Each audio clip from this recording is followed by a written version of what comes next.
Hello guys, welcome to my channel. तो हमारा आज का टॉपिक है एग्जामिनेशन ऑफ विटनेस। हालांकि ये एक क्या कहते हैं, 2 पार्ट में हमने इसकी वीडियो बनाई है, मतलब क्योंकि ये बहुत लंबी हो जाएगी, ज़्यादा लेंदी हो जाएगी। तो इसके कुछ सेक्शंस हमने 143 तक यहाँ पर कवर किया है। नेक्स्ट वीडियो में इसके अदर सेक्शन आ जाएंगे। सो देखिए हमारा सेक्शन 135 क्या कहता है। Section 135 order of production and examination of witness, कि जो विटनेस है, गवाह है, जो कोर्ट में प्रोड्यूस जिसे करना है, उसको कैसे प्रोड्यूस करना है, उसका ऑर्डर कैसे मिलेगा एंड एग्जामिन कैसे होगा। The order in which witnesses are produced and examine shall be regulated by the law, regulate करेगा law and practice for the time being related to civil and criminal procedure, कि civil liability से related हो या criminal procedure से related हो, कुछ भी हो, कोई भी एक्ट किया हो, कोई भी ऑफेंस कमिट किया हो, and in absence of any such law by discretion of court, या फिर जहाँ पर कोई कोर्ट कुछ भी डिफाइन नहीं है किसी भी लॉ का, तो वहाँ पर कोर्ट के ऑर्डर पर उसको प्रोड्यूस किया जाएगा कोर्ट में as an witness. This section deals with the court in which witnesses are to be produce for examination. पहला है कि जो सिविल प्रोसीडिंग्स होती हैं, ठीक है, छोटी मोटी जो अपराध कह सकते हो, ऑफेंस कह सकते हो। क्रिमिनल में तो बड़े ऑफेंसेस आते हैं। सिविल में क्या है कि जो भी सिविल प्रोसीजर कोड के हैं वो उसमें उसके प्रोविजन से रेगुलेट होगा, और क्रिमिनल के क्रिमिनल प्रोसीजर कोड के। अब देखिए हमारा सेक्शन 136 क्या कहते हैं। जज to decide as to admissibility of evidence. This section deals with डिस्क्रिशंस to be exercised bye अ जज in connection with the admissibility of evidence as it has been seen in section 5 of the act। मतलब कि जो भी चीज़ पहले हुई है उस चीज़ को पहले, मतलब उस फैक्ट को पहले प्रूव करना पड़ेगा। देख इसका एग्जाम्पल क्या कहता है।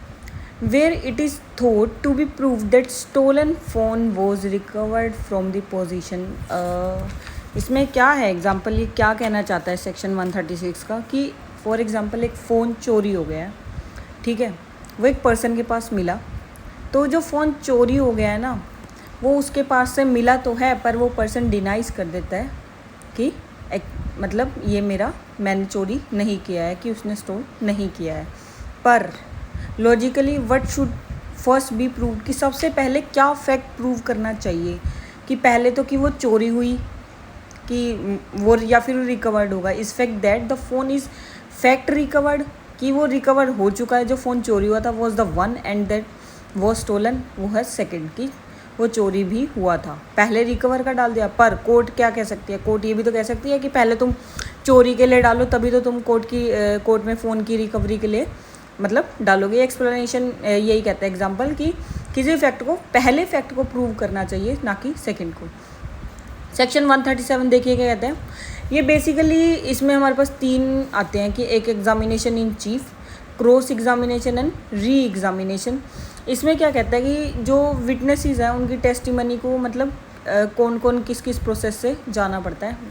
The testimony of a witness is recorded in the form of answers to question put to him. मतलब कि जो टेस्टिमनी है किसी विटनेस की, उसको रिकॉर्ड किया जाता है, जो भी क्वेश्चन उससे पुट किए जाते हैं। Witnesses are not permitted to deliver a speech. अब सिंपली है कि कोर्ट में बुलाया, कोई सी स्पीच के लिए तो बुलाया नहीं होगा, तो उसको जो क्वेश्चंस आंसर करने के लिए बुलाया है वो उसको पुट किए जाएंगे, और उसको उसका आंसर देना पड़ेगा in a verified way in the court in presence of the जो भी बैठे हैं लॉयर्स या फिर जजेस सबके सामने। The testimony of witness can be confined to the fact relevant to the issue, मतलब जो उस फैक्ट से रिलेटेड है उससे रिलेटेड ही वो आंसर दे। अब सेक्शन 137 में जो इसका मीनिंग्स है, मतलब examination in chief, cross examination, re examination, देखिए क्या क्या होता है। एग्जामिनेशन चीफ क्या होता है कि every witness is first examine by the party. जो पहली बार जिसको एज एन विटनेस जो बुलाता है फर्स्ट टाइम के लिए, मतलब जब विटनेस को जो फर्स्ट टाइम के लिए बुलाता है, हु हैज़ कॉल्ड हिम, जो कोर्ट में विटनेस को बुलाता है, तो उसको कहते हैं एग्जामिनेशन इन चीफ। जो उससे क्रॉस एग्जामिनेशन करता है, the witness is then question by opposite party. अब जो विटनेस के तौर पे बुलाएगा, सेकंड पार्टी उससे प्री क्वेश्चन क्रॉस को एग्जामिनेशन करेगी, उसको कहेंगे हम अपोजिट पार्टी की क्रॉस एग्जामिनेशन हो रही है तो क्रॉस एग्जामिनेशन की प्रोसेस हो जाएगी। री एग्जामिनेशन में क्या कि उसने कोई आंसर दिया, फिर एग्जामिनेशन इन चीफ री एग्जामिन करे उन्हीं के बेसिस पे कि जो क्रॉस एग्जामिनेशन से उसको कुछ क्वेश्चंस मिले या उसके माइंड में कोई पॉइंट स्टक हुआ तो फिर उसको दोबारा री एग्जामिनेशन वो करना चाहता है चीफ। तो सेक्शन आप देखें हमारे सेक्शन 138 क्या कहता है, this section talks about the order in which witness should be examine, कि कैसे उनको एग्जामिन किया जाना चाहिए, किसी भी जो विटनेसेस होते हैं हमारे उनको कैसे एग्जामिनेशन उनका कैसे किया जाना है। Witnesses shall be first examine in chief and then if the adverse party desires, पहले तो एग्जामिनेशन इन चीफ उसको एग्जामिन करता है विटनेस को, फिर उसके बाद अगर अपोजिट पार्टी डिज़ायर है, wishes to put the question to the witness, then cross examination की प्रोसेस हो जाएगी। And then if the party called the witness, मतलब चीफ एग्जामिनेशन की जो प्रोसेस होती है तो वो दोबारा री एग्जामिनेशन कर सकता है। Examination in chief and the cross examination must be confined to the related relevant facts, मतलब उससे रिलेटेड कन्फाइंड फैक्ट से रिलेटेड होना चाहिए, किसी और फैक्ट से रिलेटेड अदर क्वेश्चंस नहीं पूछ सकते हैं।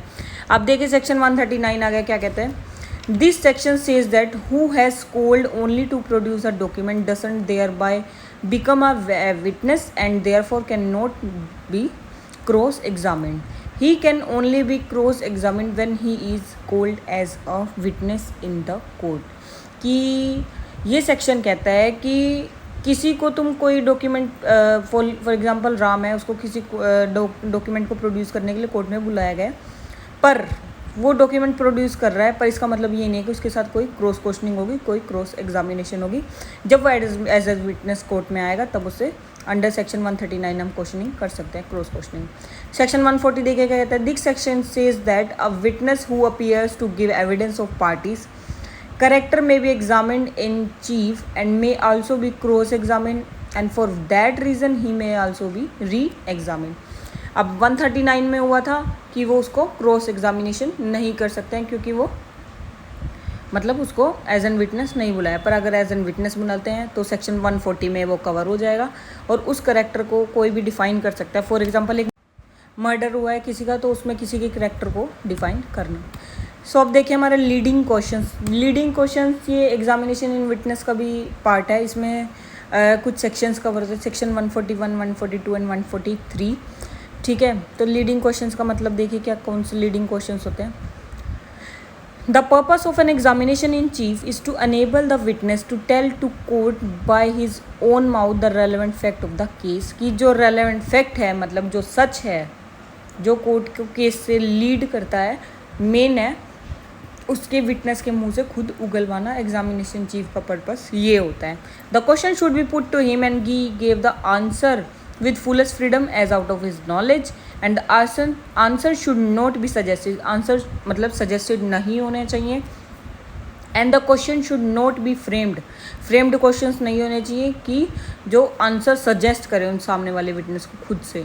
And such type of questions are known as leading questions, ऐसे टाइप के क्वेश्चंस को हम कहते हैं लीडिंग क्वेश्चन। सेक्शन 141 आगे देखिए क्या कहता है, this section states that any question suggesting the answer which the person putting it expect to receive is called as leading question, कि किसी पर्सन को कोई कुछ क्वेश्चन किया गया है और उसको लगता है कि उसमें से कुछ आंसर मतलब एक्सपेक्ट हो रहा है, तो उसको मतलब ऐसे ही लीडिंग क्वेश्चन मान लेंगे। जैसे फॉर एग्जांपल देखिए किसी से पूछा गया कि वेयर डू यू लिव, तुम कहाँ रहते हो, पर ये तो सिंपल मैं यहाँ रहता हूँ। Do you live in such place, तो ये लीडिंग क्वेश्चन हुआ, क्या तुम वहाँ रहते हो, ठीक है। तो दोनों की बात का अलग मतलब हो गया कि सामने वाली पार्टी को क्या क्वेश्चन पुट किया गया, ये सेक्शन 141 कवर करता है, ये होता है लीडिंग क्वेश्चन। सेक्शन 142 क्या कहता है, the leading question should not be asked in examination in chief और in re examination if they are objected to by the opposite party, कि एग्जामिनेशन इन चीफ और री एग्जामिनेशन में leading questions को पूछ नहीं सकते हैं, ठीक है। In case the other party objects the court can decide the matter, court decide करेगा मैटर कि अगर अदर पार्टी अपोजिट पार्टी है जो वो ऑब्जेक्शन उठाती है may in its discretion either permits a leading question और डिसअलाउस इट, कि वो अलाउ करेगी या डिसअलाउ करेगी कोर्ट, वो कोर्ट के ऊपर डिपेंड करता है। अब आ गया हमारा सेक्शन 143, देखिए क्या कहते हैं, leading questions can be asked in cross examination. वहाँ पे था कि वहाँ पर नहीं पूछ सकते हैं, यहाँ पे क्या है, लीडिंग क्वेश्चंस को हम सेक्शन 143 में हम पूछ सकते हैं। अब देखिए हमारा सेक्शन 144 क्या कहते हैं, एविडेंस के as to matters in writing, की जो एविडेंसेस होते हैं ना वो रिटन में होने चाहिए। मतलब कोर्ट तो तभी कंसीडर करता मतलब जो भी चीज़ रिटन में होगी वही तो प्रूव होगी। सो देखिए क्या कहता है, where witness is under examination, मतलब जब कोई एक विटनेस है वो एग्जामिनेशन के अंडर है, he may be asked whether a contract से रिलेटेड उससे पूछा जाता है, ग्रांट या फिर डिस्पोजिशन ऑफ प्रॉपर्टी, किसी भी चीज़ से रिलेटेड उससे पूछा जाता है, about which he is giving evidence, जिससे भी रिलेटेड एविडेंस दे रहा है, वॉज नॉट इन राइटिंग, जो राइटिंग में नहीं है, and if he says that it was the opposite party, की वो अपोजिट पार्टी थी, तो उसको उससे रिलेटेड भी एक्सप्लेनेशन देनी पड़ेगी। तो देखिए क्या कहता है, explanation attach to this section says that a witness may give oral evidence, oral evidence मतलब स्टेटमेंट पास कर सकता है अगर सामने वाली पार्टी उनके ऊपर कुछ क्लेम डाल दे। फॉर एग्जाम्पल चोरी हो गई है तो सामने वाला उसको कहेगा कि ये भी तो चोर है, ठीक है, तो दूसरे ने कहा इसने चोरी किया, उसने कहा इसने चोरी किया, अपोजिट पार्टी ने, तो फिर दोनों एक दूसरे के अगेंस्ट स्टेटमेंट्स पास कर रहे हैं। सो जब वो अगेंस्ट स्टेटमेंट पास कर रहे हैं एक दूसरे के, वो उसकी अपोजिट पार्टी, वो उसकी अपोजिट पार्टी, तो इसमें ये सेक्शन 144 मतलब स्टेट करता है कि जो फैक्ट पहले रखा गया है पहले उसको प्रूव किया जाएगा, मतलब कि जो डॉक्यूमेंट मतलब जो उसने पहले बोल दिया उस स्टेटमेंट को कवर अप करना पड़ेगा सामने वाले को, कि जैसे बी ने कहा ए ने चोरी की है, ए ने कहा बी ने चोरी किया है, तो एक दूसरे के अगेंस्ट बोल के उन्होंने कोई फैक्ट को प्रूव कर दिया कोर्ट में सबके सामने, मतलब अपनी बात को उसने रखा, अपनी बात को उसने रखा, पर मैटर कोई भी नहीं करता, उससे सच का रेलेवेंट फैक्ट निकलना चाहिए बस। So thank you guys, thanks for watching my video, please like share and subscribe my channel. Thank you guys.